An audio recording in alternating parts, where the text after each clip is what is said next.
In this video, I'm going to talk about the pros and cons of living in the Bay Area. And you're really going to want to stick around till the end because the last con is something that really people don't talk about. So let's get it. Hey, so if you're new to this channel and you want to know everything about living in the Bay Area, both the good and bad, then subscribe below and tap the bell for notifications so you can be first to know the current market in the Bay Area. My name is Austin Lee, and I get calls and emails every single day of people just like you who want to move in the Bay Area. So whether you're moving in 9 days or 90 days, give me a call or shoot me a text or send me an email. And I'm happy to help you make a smooth move in the Bay Area. So let's get into the pros. So the first thing I want to talk about are the job opportunities, especially for tech. You know, all the way from San Jose up to the peninsula up to San Francisco. First, I can go through every city in that area. You'll probably find one tech company that has a major headquarter or office there. Downtown San Jose, you have Adobe.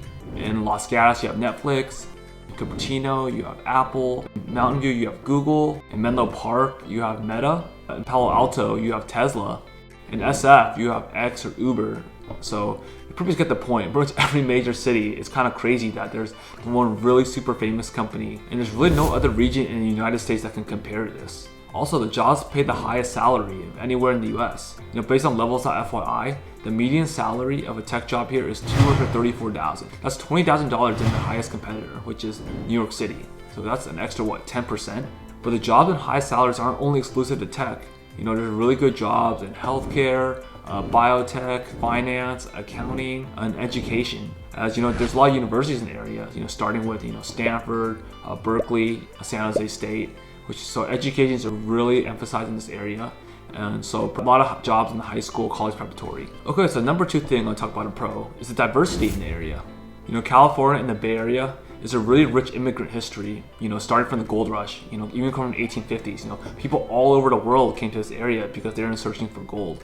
And in a weird way, it's kind of the same thing now, that so many people across the whole world come to this area in search of better opportunity. So likewise today, because of all we're outlined, you're going to get a huge mix of different ethnicities and nationalities. As a child of immigrants, I think that really helps people of all different backgrounds really find a community that they can relate to. And you're going to get a more personal experience of different types of cultures that you probably wouldn't get in other regions of the US. Plus, if you really like different types of foods, you're really gonna get the best cuisines because it's the people that grew up eating those type of foods who are making the food. So you definitely get the most authentic version of it. A lot of type of cuisines I like eating are like Chinese, Indian, Mediterranean, Mexican. So yeah, there's a huge variety of cuisines that you generally don't get in other areas of the US. So the third thing I want to talk about as a pro in the Bay Area, is the weather, the nature, and outdoor beauty. Really the unique thing about the Bay Area is that there's so many different topographies. You have the Pacific Ocean on the west, and then you have the Sierra Nevadas on the east. Because of the proximity to the water, we get a really mild climate and amazing weather. There's no snow during the winter, there's no humidity during the summer, and it gets only a bit rainy from December to April. And so it's consistently 59 degrees everywhere in the Bay Area, depending how close you are to the water. So pretty much you only need one wardrobe, which is really awesome compared to other places, maybe in like an East Coast. Also, the city of San Francisco is probably one of the prettiest skylines in the US. And not to mention the Golden Gate Bridge, which is literally like the most famous bridge in the world. And then just a few hours drive from the Bay Area, you have really good natural wonders you can check out. You have Yosemite National Park, you have Lake Tahoe, you have Monterey, you have Napa Valley if you really like wine tasting. So often I'll hear from coworkers, just on a weekend you go to a different place, whether it's the beach or the mountains, and that's something that's really unique in the Bay Area. The fourth thing I want to talk about as a pro in the Bay Area is the entrepreneurial culture that is in the Bay Area. Just like people who moved in the Bay Area in search of gold in the 1850s, I think people now come to the Bay Area, they want to build something that's going to change the world. Almost every week, you can find a networking event if you want to build a startup or a founder or meet investors. A lot of investors live in this area called Sand Hill Road in Palo Alto, and this is a place where pretty much anyone who wants to build a company, they always come to this area if they're looking to raise capital for their startup. Plus, Y Combinator, one of the most popular startup accelerators, is based here in the Bay Area. So as a person who has a background in tech, it's really exciting to be around people who share these similar interests, but also a similar drive to really want to build products to change the world. So, if that's something that really interests you, the Bay Area is the perfect place to be. Alright, the fifth pro about living in the Bay Area, I want to talk about the entertainment options. Here in the Bay Area, there's a really rich sports history. We have the San Francisco 49ers who won a lot of Super Bowls. They're known for the West Coast offense, which kind of revolutionized the NFL. And then you have the Golden State Warriors who, with Steph Curry, they kind of revolutionized the league with shooting threes. And then you have the San Francisco Giants who have one of the best baseball players in history. You got Willie Mays, and then you got Barry Bonds. And they also play in a really beautiful park called Oracle Park, which is a park that you get to see the water. So, you know, this market, the expectation is really high. A lot of fans, they really demand like championships. So the teams are expected to be good. So if you really like watching really good pro sports teams, the Bay Area is a really good place for that. Obviously, you know, SF and the Bay Area being a global city, you know, a lot of the concerts and big acts are always gonna have a show here. I know the Taylor Swift concert was here recently. Whether you know like opera or a Broadway show, they'll definitely have a trip here in SF or somewhere in the Bay Area. But also, if you're looking for more affordable options, there are a lot of things to do, such as museums, hiking, sightseeing, and other outdoor activities that you really can't find anywhere else in the US. So I know I've been telling you how awesome the Bay Area has been so far, but like any place, it's not perfect. And I want to be fair and give you both sides. So let's discuss some of the cons of living in the Bay Area. So the first con I'll talk about is the public transportation here. It's really not ideal. Obviously, if you really want to get around this area, you're gonna probably have to have a car. Unless you live in SF, like city area, where it's a little bit more walkable and there's a BART subway station, yeah, you probably need a car just to get around. There's like a VTA, which is like a light rail, but it only goes one to every hour.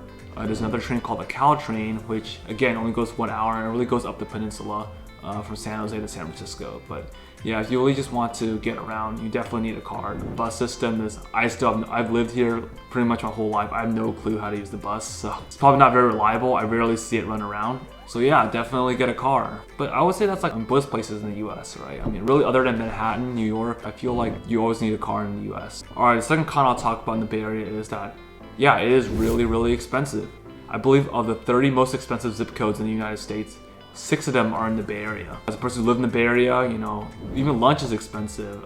Getting gasoline is expensive. Obviously, housing is very expensive. So, I mean, definitely, you know, relative to the rest of the United States, you're definitely paying a lot more than, you know, the average American. The income tax is really high. You know, I believe the sales tax is about 9%, which is significantly higher than most places in the United States. I mean, just because it's expensive doesn't mean it's bad, you know. Usually, you know, good things do cost money. Nice houses cost money. Nice cars cost money. Good doctors are expensive. Good lawyers are expensive. Good service is expensive. So just because it's expensive doesn't necessarily mean it's like all bad. I still think in the Bay Area, you are getting a lot for what you're paying for. Another con I'll talk about in the Bay Area is about the safety, especially in urban areas, such as, you know, the city of San Francisco and the city of Oakland. I know right now the police, they're pretty soft on criminals, to be honest. There's a lot of homeless people, so it doesn't feel very safe. But you know, in those cities, there's always going to be some unsafe areas. Car break-ins have been a really big issue in this area.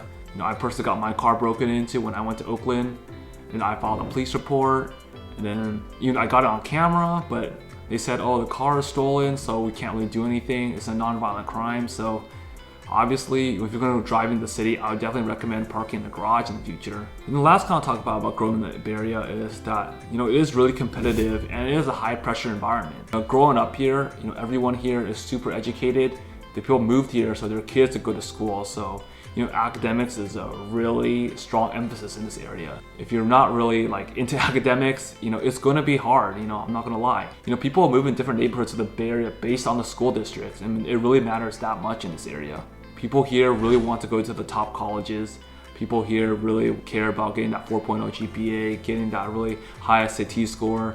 A lot of my peers, we took SAT classes because we really want to do well in those standardized tests, and so that's type of the culture here. But ultimately, I think it did help me work harder because, you know, if you just want to keep up, you know, it's going to force you to study harder. It's going to force you to use your time better. So in the long run way, being that type of pressure cooker environment, I think it does serve you well in the long run. But obviously in the moment, it does feel kind of frustrating, feeling like, oh, you have to score significantly higher than maybe other areas. So be sure to check out more videos on my channel if you want to know more about living in the Bay Area. And when you're making a move to the Bay Area, be sure to contact me and I'll be happy to help you make that smooth move in the Bay Area. All right, see you soon.